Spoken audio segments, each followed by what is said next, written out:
जय Hind, welcome to Doon Indian defence academy Dehradun. बच्चों, आज हम 15 क्वेश्चन इन 15 मिनट में लेकर आए हैं मैकेनिक्स, जिसमें हम मैकेनिक्स के 15 क्वेश्चन देखेंगे और देखेंगे उनसे कैसे कॉन्सेप्ट बन सकते हैं। तो शुरू करते हैं आज का सेशन। ये रहा पहला क्वेश्चन आज का। लिखा है, पहला क्वेश्चन बहुत आसान क्वेश्चन है, आप अपना कॉपी पेन लेके बैठ सकते हैं और कर सकते हैं। पहला लिखा है the acceleration a 2 kg mass by 4 metre पर second square, we need a force. आसान है सर बहुत। F इक्वल टू क्या होगा, ma। F equal to ma। आपको F निकालना है, मास आपको 2 दे रखा है, एक्सेलरेशन आपको 4 दे रखा है, तो ये हो जाएगा आपका 8 न्यूटन। क्लियर? तो ऑप्शन नंबर सी क्या हो जाएगा आपका, करेक्ट हो जाएगा। नेक्स्ट क्वेश्चन, क्वेश्चन नंबर 2 आप देखेंगे, in which motion is the acceleration always directed normal to the direction of motion.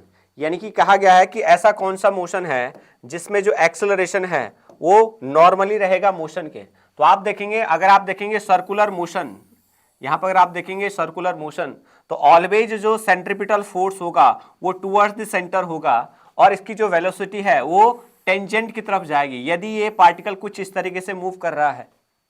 यही लिखा है, motion is acceleration always directed normal direction of motion. तो आप देखेंगे यहां पे ये 90 डिग्री बनेगा। तो सर्कुलर मोशन ही एक ऐसा पॉसिबल आंसर है जिसमें वेलोसिटी और एक्सेलरेशन परपेंडिकुलर होंगे। क्लियर?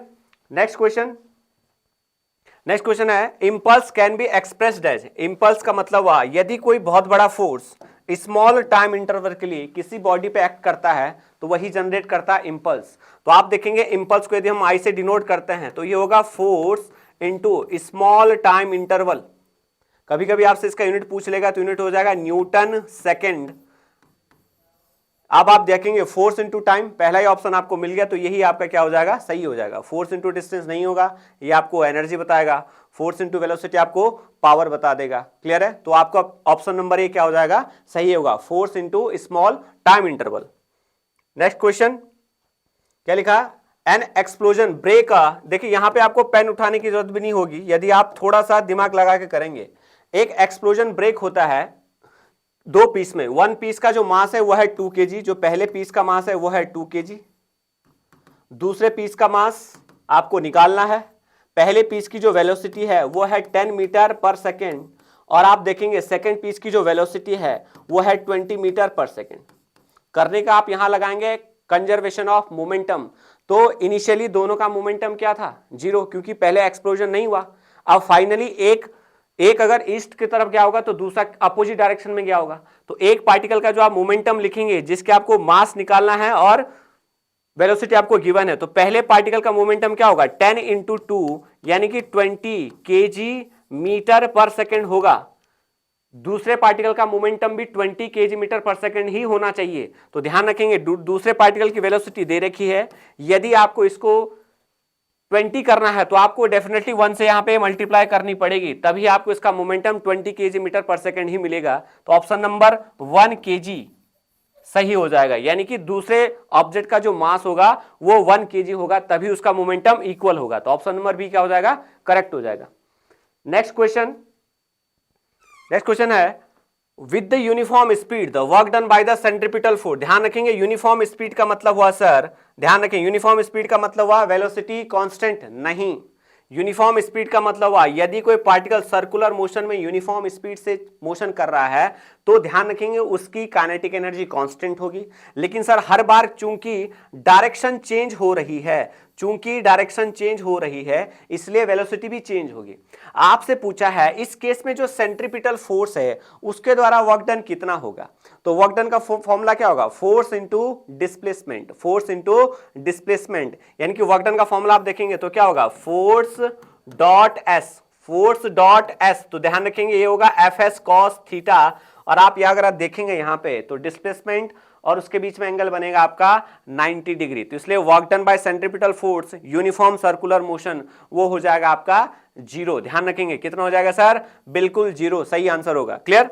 नेक्स्ट क्वेश्चन, क्या लिखा है, a body is let fall from the window. एक बॉडी जो ट्रेन की विंडो से बाहर की तरफ फेंकी गई है, तो बताइए उस बॉडी का जो पाथ होगा वो कैसा पाथ बनेगा। क्लियर है? कोई बॉडी ट्रेन के विंडो से बाहर फेंकी जाती है, आप ट्राई कर सकते हैं। तो ध्यान रखेंगे सर, यदि कोई बॉडी ट्रेन की विंडो से बाहर की तरफ फेंकी जाएगी तो आप देखेंगे उस पे एक्सेलरेशन ड्यू टू ग्रेविटी लगेगा, राइट। अब ड्यू टू ग्रेविटी लगेगा सर, चूंकि आपने इसको इस तरीके से फेंका है तो जो उसका जो पाथ बनेगा कुछ ऐसा बनेगा, ऐसा पाथ बनेगा। देखा, इसकी हॉरिजॉन्टल वेलोसिटी क्या रहेगी, कांस्टेंट। वर्टिकल वेलोसिटी वेरी करेगी due to acceleration due to gravity. इसलिए ये जो ट्रेजेक्टरी बनेगी ये पैराबोलिक बनेगी। इसका जो पाथ होगा कैसा होगा, पैराबोला पाथ बनेगा। क्लियर है? तो ऑप्शन नंबर डी आपका यहां पे सही हो जाएगा। नेक्स्ट क्वेश्चन देखिए, ये क्वेश्चन बहुत छोटे छोटे हैं लेकिन बहुत अच्छे क्वेश्चन हैं, आप इनको फिर से प्रैक्टिस भी कर सकते हैं। Working of rocket is based on the principle of, अब यहां पे कंफ्यूजन की बात यह है कि सर हम कौन सा ऑप्शन करें, है ना, क्योंकि वर्किंग ऑफ द रॉकेट जो है एक तो सर न्यूटन थर्ड लॉ है, जितना एक्शन मिलेगा उसके बदले में क्या होगा, रिएक्शन। लेकिन ध्यान रखेंगे यहां पे जो आंसर होगा आप करेंगे कंजर्वेशन ऑफ मोमेंटम। ध्यान रखेंगे वर्किंग प्रिंसिपल जो रॉकेट के पीछे है वो है कंजर्वेशन ऑफ मोमेंटम, यानी कि आपका जो मास इनटू वेलोसिटी का जो प्रोडक्ट है वो ऑलवेज कांस्टेंट रहना चाहिए। इसलिए आपने देखा जैसे जैसे रॉकेट ऊपर की तरफ जाएगा तो मास क्या करेगा, डिक्रीज, तो बदले में वेलोसिटी बढ़ेगी, क्योंकि सर एमबी को हर समय क्या रहना, कांस्टेंट रहना। इसलिए ध्यान रखेंगे न्यूटन्स थर्ड लॉ नहीं करेंगे या न्यूटन्स लॉ नहीं करेंगे, ऑप्शन नंबर डी ही आप क्लिक करेंगे। क्लियर है? Next question, the minimum force required to slide a body, ये काफी अच्छा क्वेश्चन है, उम्मीद करता हूं आप लोग इसे जरा थोड़ा सा ध्यान से करेंगे। Weight W on rough horizontal plane, ध्यान रखेंगे कहा कि मिनिमम फोर्स रिक्वायर्ड किसी ऑब्जेक्ट को जब वो रफ हॉरिजॉन्टल प्लेन पे, यानी कि सर वहां पे फ्रिक्शन फोर्स भी एक्ट करेगा। ध्यान रखेंगे आप, वहां पे फ्रिक्शन फोर्स भी एक्ट करेगा। यदि आप यहां देखें, सपोज करो मैंने कोई एक ये प्लेन बनाया, ठीक है, या हॉरिजॉन्टल प्लेन, इस पे बोला minimum force required to slide. Suppose करो ये हॉरिजॉन्टल प्लेन है, हमने इस ऑब्जेक्ट को इस तरीके से रखा, इसकी तरफ यहां क्या लगेगा, W, यानी कि इसका वेट इंटू में क्या लगेगा, साइन थीटा। इस तरफ क्या लगेगा, W, यहां क्या लगेगा, कॉस थीटा। तो इस तरफ क्या लगेगी, फ्रिक्शन फोर्स। इस तरफ क्या लगेगी, फ्रिक्शन फोर्स। हम जानते हैं सर फ्रिक्शन फोर्स का फॉर्मूला क्या होगा, म्यू एम जी। ध्यान रखेंगे क्या होगा sir, mu m g. Friction force का फॉर्मूला क्या होगा sir, mu m g. M g क्या हुआ, नॉर्मल रिएक्शन। आप देखेंगे म्यू एम जी का मतलब क्या हुआ, वेट। और हम जानते हैं म्यू का मतलब क्या हुआ, अगर आपने देखा होगा एंगल ऑफ फ्रिक्शन, है ना, एंगल ऑफ रिपोज, तो उस केस में म्यू लिखते हैं हम टेन थीटा के बराबर। तो यहां से टेन थीटा इंटू डब्ल्यू। बहुत इंपॉर्टेंट क्वेश्चन, ध्यान रखेंगे सर, यानी कि किसी भी ऑब्जेक्ट को किसी भी सरफेस से स्लाइड कराने के लिए minimum force W tan theta चाहिए, जहां पे डब्ल्यू वेट ऑफ ऑब्जेक्ट होगा, तो डब्ल्यू साइन थीटा नहीं होगा। कई बच्चे इस कॉन्सेप्ट को लेके इसे गलत कर सकते हैं, इसलिए ध्यान रखेंगे आंसर होगा डब्ल्यू टेन थीटा। क्लियर है? नेक्स्ट क्वेश्चन लिखा है, a body of mass 5 kg initially at rest. एक बॉडी है जिसका इनिशियल मास क्या है, 5 kg, यानी कि सर उसका जो मास है वो आपको दे रखा 5 kg। इनिशियली रेस्ट का मतलब उसकी इनिशियल वेलोसिटी क्या होगी, 0। उस ऑब्जेक्ट पे जो फोर्स लगाया जा रहा है वो लगाया जा रहा है 20 न्यूटन। तो आप यहां से देखिए जो डेटा आपको निकालना पहले वो निकालिए। हम जानते हैं F इक्वल टू क्या होगा, ma। आपको फोर्स दे रखा 20, मास आपको 5, यहां से आपको उसका मिलेगा एक्सेलरेशन। तो यहां से एक्सेलरेशन आएगा 4 मीटर पर सेकेंड स्क्वायर, राइट। आपसे पूछा गया है energy acquired by the body at the end of 10 second, यानी कि सर जब वो मूव करेगी तो उसके पास एक एनर्जी आएगी जिसका नाम होगा काइनेटिक एनर्जी, जिसका फॉर्मूला होगा हाफ mv स्क्वायर। तो मास आपके पास है लेकिन आपको 10 सेकंड बाद उसकी वेलोसिटी कितनी है वो निकालनी है। तो हम निकाल देंगे उसको v बराबर u प्लस 80 से, चूंकि सर इनिशियल वेलोसिटी 0, एक्सेलरेशन आपका कितना है 4, और t कितना आ गया आपका, टाइम है 10, तो ये हो जाएगा 40, यानी कि आफ्टर 10 सेकेंड उसकी जो वेलोसिटी हो वो हो जाएगी 40 मीटर पर सेकेंड। अब इस वेलोसिटी को यहां पुट करेंगे तो आपको मिलेगा हाफ, मास है 5, v का मतलब क्या हुआ 40 इंटू 40। आप थोड़ा सा सिंप्लीफाई करेंगे तो 2 से ये 20 टाइम्स जाएगा, और 25 इंटू 5 कितना होगा 100 इंटू 40, यानी कि सर ये आ जाएगा आपका 4000, ये आ जाएगा आपका 4000 जूल। ध्यान रखेंगे आपको, तो आंसर आप कौन सा हो जाएगा, ये ऑप्शन आपका करेक्ट हो जाएगा। दो ऑप्शन लगने थे यहाँ पे, दो फॉर्मूले लगने थे। पहला क्या है, फोर्स से आपको निकालना था एक्सेलरेशन, अगेन फिर आपको वेलोसिटी निकालनी थी, फाइनली आपको काइनेटिक एनर्जी कैलकुलेट करनी थी। उम्मीद है आप लोगों को ये बात समझ में आ गई होगी। लिखा है स्टैटिक फ्रिक्शन। स्टैटिक फ्रिक्शन का मतलब क्या हुआ सर, स्टैटिक फ्रिक्शन का मतलब हुआ यदि कोई ऑब्जेक्ट ध्यान रखेंगे, यदि कोई ऑब्जेक्ट किसी सरफेस पे रखा है और आप उस पर फोर्स लगाए जा रहे हैं, सपोज आपने यहां से एफ फोर्स लगाया है, फिर भी ये मूव नहीं कर रहा है, ध्यान से सुने, फिर भी ये मूव नहीं कर रहा है, तो सर इसका मतलब इससे कोई अपोज कर रहा है, यानी कि इस केस में पे एफ नेट क्या है, जीरो। इस केस में इसमें एफ नेट क्या है, जीरो। अब ये एफ नेट कौन जीरो कर रहा है, आप तो अप्लाइड फोर्स लगा रहे हैं, इसका मतलब अपोजिट डायरेक्शन से एक फोर्स आ रही है जो प्रोवाइड कराएगा इनके बीच का लगने वाला जो फ्रिक्शन होगा।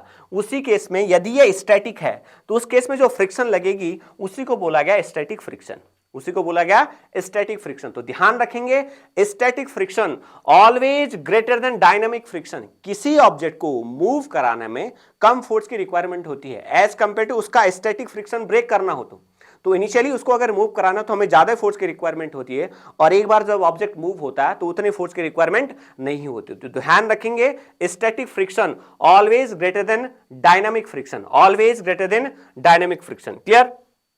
Next question, When a force of 1 Newton act on a body of mass 1 kg, ध्यान रखेंगे कोई 1 न्यूटन का फोर्स है किसी ऑब्जेक्ट जिसका मास है 1 kg लग रहा है, तो बताइए उस फोर्स की वजह से उस पे क्या चीज आएगी, क्या उसकी स्पीड 1 मीटर पर सेकंड होगी, या एक्सेलरेशन ऑफ 80 सेंटीमीटर पर सेकंड स्क्वायर होगा, या एक्सेलरेशन ऑफ 1 मीटर पर सेकंड स्क्वायर होगा। उम्मीद है आप लोगों को आ गया होगा, लेकिन जिन बच्चों को अभी भी समझ नहीं आया, लिखेंगे आप F बराबर ma, फोर्स की वैल्यू 1, मास की वैल्यू 1, तो एक्सेलरेशन की वैल्यू क्या हो जाएगी 1, तो यहां से एक्सेलरेशन आएगा 1 मीटर पर सेकेंड स्क्वायर। ध्यान रखेंगे, तो ऑप्शन नंबर सी क्या हो जाएगा आपका, करेक्ट हो जाएगा। यदि आप यूनिट मास का ऑब्जेक्ट है उस पर आप यूनिट फोर्स लगाते हैं तो उसका एक्सेलरेशन यूनिट ही रहेगा, ध्यान रखेंगे उसका एक्सेलरेशन यूनिट ही रहेगा। Clear?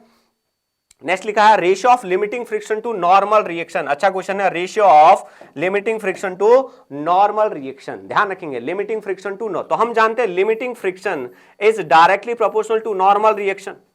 Limiting friction is directly proportional to normal reaction. जितना ज्यादा नॉर्मल रिएक्शन होगा उतनी ज्यादा आपको फ्रिक्शन फोर्स लगानी पड़ेगी।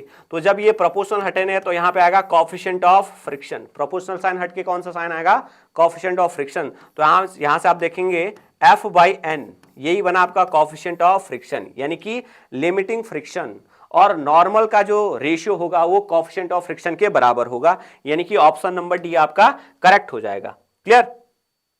नेक्स्ट क्वेश्चन लिखेंगे, a body starting from rest move with a constant acceleration. ध्यान रखेंगे, कांस्टेंट एक्सेलरेशन जो आपको दे रखा 4 मीटर पर second square, find the distance cover by body after 10 second. यदि सर वो रेस्ट से निकली है तो इनिशियल वेलोसिटी क्या हो जाएगी, 0। एक और खास बात, यदि एक्सेलरेशन यूनिफॉर्म है तभी आप मोशन इक्वेशन इस्तेमाल कर सकते हैं। तो हम यहां पे अगर डिस्प्लेसमेंट की बात करेंगे तो क्या लिखेंगे, S बराबर ut plus half at square, initial velocity 0, तो ये वाली टर्म क्या हो जाएगी 0, तो डिस्प्लेसमेंट कितना आएगा हाफ, a की वैल्यू आपको कितनी दे रखी है 4 मीटर पर सेकेंड स्क्वायर, और टाइम दे रखा है 10 का स्क्वायर मतलब 100। तो आप यहां से देखेंगे आपको आंसर मिलेगा 200 मीटर। ध्यान रखेंगे बच्चा, 200 मीटर, यानी कि after 10 second body 200 metre move कर चुकी होगी। Clear? Next question, electron revolve. ध्यान रखेंगे, ध्यान रखें, जो बच्चे बारीकी से देख रहे हैं ध्यान रखें, जो बच्चे बारीकी से देख, लिखा है इलेक्शन, ध्यान रखेंगे इलेक्शन कोई रिवॉल्व नहीं करेगा, यहाँ इलेक्ट्रॉन है, ध्यान रखें आप, यहाँ पे इलेक्ट्रॉन है सर, तो electron revolve round the nucleus because of, यदि आपने देखोगे छोटी जानकारी, एटम के अंदर होता है न्यूक्लियस, और न्यूक्लियस के बाहर क्या करते हैं, इलेक्ट्रॉन रिवॉल्व करते हैं नील्स बोर के अकॉर्डिंग, रदरफोर्ड के अकॉर्डिंग, और इन जिन ऑर्बिट में मूव करते हैं उनका ऑर्बिट क्या होता है, फिक्स्ड होता है। अब आप देखेंगे हमने कई बार बोला यदि कोई चीज सर्कुलर मोशन कर रही है या यदि कोई चीज गोल गोल घूम रही है तो उस पर एक फोर्स जरूर लगेगी, उसका नाम है सेंट्रीपिटल फोर्स। वो किसी न किसी फॉर्म में आ सकती है, जैसे यहाँ पे सेंट्रीपिटल फोर्स आपके इलेक्ट्रोस्टैटिक फोर्स से आई है, लेकिन डेफिनेटली वो फोर्स कौन सी होगी, सेंट्रीपिटल फोर्स होगी, सेंट्रीफ्यूगल फोर्स नहीं होगी, ये जस्ट सेंट्रीपिटल के जस्ट अपोजिट डायरेक्शन में लगेगी। तो ध्यान रखेंगे ऑप्शन नंबर ए सी सही हो जाएगा, सेंट्रीपिटल फोर्स। क्लियर है sir? Next, which one of the following statement is wrong. आपको बताना है सर सही कौन सा है, उस बारे में बात नहीं करेंगे, कौन सा गलत है इस बारे में बात की जाएगी। A kite flying on a rainy day has 3 dimension. बिल्कुल बिल्कुल सही है सर, रेनी डे में आप पतंग उड़ाते होंगे तो उस केस में काइट किसी भी डायरेक्शन में फ्लो कर सकती है, किसी डायरेक्शन में जा सकती है जिस तरफ विंड की डायरेक्शन होगी, तो डेफिनेटली ये 3 डायमेंशन ये सही है सर, हमें तो गलत चूज करना है। A speeding car on a long straight highway has 1 dimension. बिल्कुल, यदि सीधी रेखा है तो उस केस में जो मोशन होगा उसको बोलते हैं स्ट्रेट लाइन 1 डायमेंशन, या उसको बोलते हैं रेक्टिलिनियर मोशन, वन डायमेंशन को आप रेक्टिलियन भी बोल सकते हैं यदि वो सीधी रेखा में जा रहा है तो। An insect crawling on a globe has two dimension, ये थोड़ा सा सर बात थोड़ा सा डाइजेस्ट नहीं हो पा रही। ग्लोब तो सर एक स्फीयर है, ग्लोब तो सर एक स्फीयर है, अगर कोई इंसेक्ट उस पर मूव करेगा तो वो वर्टिकल भी जा सकता है, एक्स में भी जा सकता है और जेड में भी जा सकता है, तो सर ये टू डायमेंशन तो नहीं हो सकता, इसलिए आपको यही आंसर सही करना, सी आंसर इसका करेक्ट हो जाएगा। कोई भी इंसेक्ट यदि ग्लोब पे क्राउलिंग कर रहा है तो 3 डायमेंशन पॉसिबल है सर, ध्यान रखेंगे आप। क्लियर? Next question. तो ये थे बच्चे आज के 15 क्वेश्चन, उम्मीद है आपको हर क्वेश्चन पसंद आया होगा। आने वाले सेशन में हम इससे एक अगला पार्ट लेंगे मैकेनिक्स का, तब तक आप बने रहिए। जय हिंद।